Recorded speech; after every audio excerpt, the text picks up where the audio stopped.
बहुत लंबे कंट्रोवर्सी के बाद एजुकेशन डिपार्टमेंट ने नीट यूजीसी का रिजल्ट कैंसिल कर दिया है। 5 मई को ही नीट का पेपर व्हाट्सएप ट्विटर पर घूम रहा था। राजस्थान के एक सेंटर में छात्रों ने बताया कि सेंटर ने पहले उन्हें क्वेश्चन पेपर के साथ आंसर शीट दे दिया था। हरियाणा के एक एग्जाम सेंटर से 62 से 69 रैंक पाने वाले 8 स्टूडेंट के रोल नंबर काफी हद तक मैच कर रहे थे। पॉइंट नंबर 2, 67 स्टूडेंट को 720 मार्क्स मिला, जो कि 100% में 100% रिजल्ट था। ये कैसे पॉसिबल हो सकता है कि एक एग्जाम में 67 स्टूडेंट टॉपर हो जाए। सुप्रीम कोर्ट ने कहा कि नीट के आयोजन में किसी भी लापरवाही से पूरी तरह से निपटा जाना चाहिए था। हेलो दोस्तों, नीट एग्जाम कैंसिल हो गया है। बहुत लंबे कंट्रोवर्सी के बाद एजुकेशन डिपार्टमेंट ने नीट यूजीसी का रिजल्ट कैंसिल कर दिया है। अब इस एग्जाम को फिर से लिया जाएगा। तो समझते हैं नीट स्कैम कैसे हुआ। एनटीए ने 5 मई 2024 को एग्जाम कंडक्ट कराया। उसी दिन से स्टूडेंट ने दावा किया कि नीट पेपर लीक हो गया है। 5 मई को ही नीट का पेपर व्हाट्सएप ट्विटर पर घूम रहा था। बहुत ज्यादा शोर होने के बाद एनटीए ने कहा कि पेपर लीक होने की खबर गलत है। फिर भी शक होने के बाद बिहार में NEET UG question paper leak मामले में 13 लोगों को गिरफ्तार किया। दिल्ली पुलिस ने 2 MBBS स्टूडेंट समेत 4 लोगों को गिरफ्तार किया था। नीट यूजी एग्जाम 5 मई को कंडक्ट कराई गई थी। उसी दिन क्वेश्चन पेपर लीक होने का आरोप लगा था। राजस्थान के एक सेंटर में छात्रों ने बताया कि सेंटर ने पहले उन्हें क्वेश्चन पेपर के साथ आंसर शीट दे दिया था और फिर उसे वापस ले लिया गया।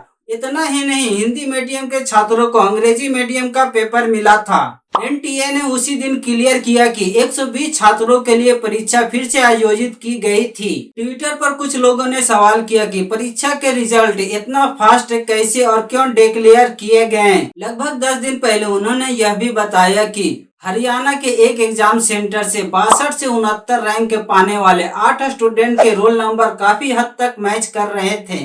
लेकिन उसके बाद 2 उम्मीदवार को एयर 68 और 69 के साथ 719 और 718 मार्क्स मिला, जो कि मेडिकल परीक्षा की मार्किंग स्कीम के अनुसार मैथमेटिकल पॉसिबल नहीं है। एनटीए ने इस मामले पर रिस्पॉन्स देते हुए कहा, उन्होंने परीक्षा के दौरान बर्बाद हुए टाइम को ध्यान में रखते हुए फार्मूला लागू किया था, जिससे कुछ उम्मीदवार को 718 719 मार्क्स मिला था। ये तो बिना लॉजिक की बात हो गई। नीट पेपर लीक होने के पहले के आरोपों के बारे में भी एनटीए ने जवाब दिया और दावा किया कि ये पूरी तरह गलत है। एनटीए ने कहा कि क्वेश्चन पेपर का हिसाब लिया गया है और सोशल मीडिया पर फैले क्वेश्चन पेपर की फोटो का ओरिजिनल क्वेश्चन पेपर से कोई कनेक्शन नहीं है। एनटीए के सिक्योरिटी प्रोटोकॉल और स्टैंडर्ड ऑपरेटिंग प्रोसीजर से यह पता चला कि किसी भी पेपर लीक की ओर से इशारा करने वाले सोशल मीडिया पोस्ट पूरी तरह गलत और बिना बेस के हैं। अगर कोई फैक्ट नहीं था तो आप कैंसिल क्यों किया भाई? और मामला इसी तरह धीरे धीरे बढ़ता चला गया। नीट यूजी के रिजल्ट पर कंट्रोवर्सी क्यों हुआ, इसके पीछे के कहानी को पॉइंट से समझते हैं। पॉइंट नंबर 1, एग्जाम के रिजल्ट 14 जून को जारी होने थे। 10 दिन पहले 4 जून को जारी कर दिए गए। पॉइंट नंबर 2, 67 स्टूडेंट को 720 मार्क्स मिला, जो कि 100% में 100% रिजल्ट था। ये कैसे पॉसिबल हो सकता है कि एक एग्जाम में 67 स्टूडेंट टॉपर हो जाए। पॉइंट नंबर 3, स्टूडेंट को 718 719 मार्क्स मिला, जो कि नीट मार्किंग स्कीम के हिसाब से नामुमकिन है। पॉइंट नंबर 4, नीट यूजी के नतीजे 10 दिन पहले 4 जून को जारी करना, उसी दिन जब लोकसभा चुनाव के रिजल्ट घोषित किए गए, ताकि इस स्कैम का पता नहीं चल पाए। पॉइंट नंबर 5, नीट यूजी 2024 के कई टॉपर एक ही एग्जाम सेंटर से है। ये बहुत चौंकाने वाली बात है। पॉइंट नंबर 6, ग्रेस मार्क्स को लेकर एनटीए ने पहले सूचना क्यों नहीं दी? रिजल्ट के दिन ही ग्रेस मार्क्स का पता चला। बिना ग्रेस मार्क्स के भी नीट का ओरिजिनल मेरिट लिस्ट जारी होना चाहिए।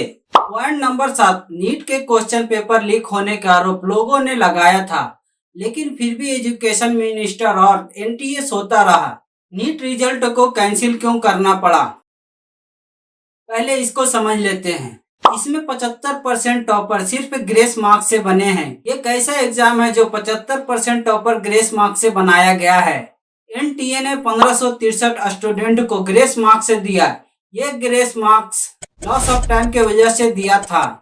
एजुकेशन मिनिस्टर ने 1500 से अधिक स्टूडेंट को दिए गए ग्रेस मार्क्स की समीक्षा के लिए 4 मेंबर की पैनल का गठन किया है।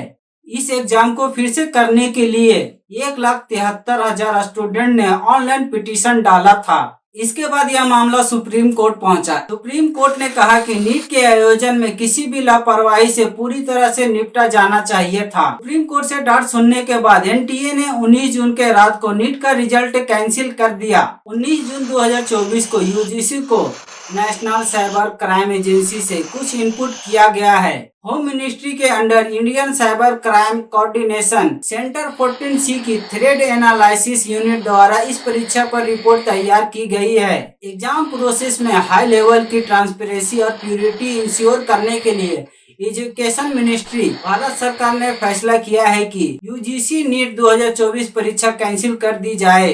अब एक नई परीक्षा ली जाएगी जिसके लिए सूचना अलग से दी जाएगी। मामले के जांच के लिए मामला सीबीआई को सौंप दिया गया है। नीट यूजी एग्जाम 2024 से रिलेटेड मामले में ग्रेस मार्क्स से रिलेटेड मुद्दे को पहले से पूरी तरह सुलझा लिया गया है।